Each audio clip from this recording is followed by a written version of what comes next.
అయ్యా చాలా చక్కగా చెప్పారు. భక్తుడు అనేక రకాలుగా రాస్తూ ఉంటారు. సరే, ఆయన భక్తి ప్రపత్తులతోటి ఇంత పెద్ద తీసుకొని వచ్చి కాటిక సిరా ఇవన్నీ చెప్పినా రాయడానికి శక్తి కావాలి కదా.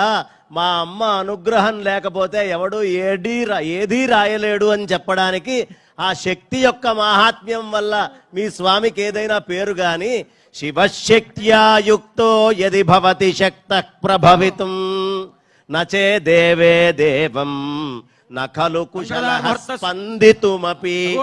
అయితే అయ్యా మా అమ్మవారు ఉంటేనే తప్ప లేకపోతే జడమైన వాడయ్యా. ఈ జడమైనటువంటి వాడికి కనీసం సృష్టి స్థితి లయలు చేయడానికి సంబంధించినటువంటి శక్తి కూడా లేదు. అంత జడంగా ఉంటాడు. స్పందన ఆయనలో వస్తుంది అంటే మా అమ్మ ఉంటే స్పందన వస్తుంది. మా అమ్మ లేకపోతే గుణాలు లేవు. ఆయనకుండే గుణాలన్నీ కూడా మా అమ్మ యొక్క అనుగ్రహం వల్ల వచ్చింది. పైపెచ్చు మీరు కర్నూలులో ఉన్నారు, చాలా జాగ్రత్తగా మాట్లాడాలి.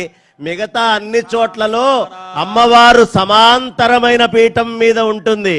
కానీ మా కర్నూలు శ్రీశైలం మల్లికార్జున స్వామి వారి దగ్గర ఓ బెత్తెడు ఎత్తు మీదే పైన కూర్చొని ఉంటుంది.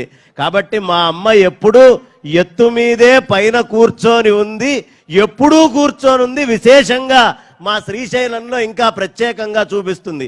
మేము అడిగింది ఏమిటండి, అయ్యా ఆయన దగ్గర డబ్బు లేదు అడుక్కుంటున్నాడంటే ఆయన భక్తుడు, బాగా డబ్బున్నవాడు, ఎప్పుడు పిలిస్తే అప్పుడు వచ్చి పని చేస్తాడు. మాకేమిటండి ఉపయోగం? ఏమీ లేదు దానివల్ల. ఆయన దగ్గర ఏముందయ్యా అంటే నాగాభరణాలు ఉన్నాయి. దానికి సమాధానం చెప్పకుండా మా పక్కన వాళ్ళకి పరిచయం ఉన్న వాళ్ళకి ఎక్కువ డబ్బులు ఉన్నాయండి, వీళ్ళకి అవున్నాయి ఇవున్నాయని చెప్తున్నారు. అది కాదు, మీ స్వామి దగ్గర ఏముందో చెప్పండి ముందు.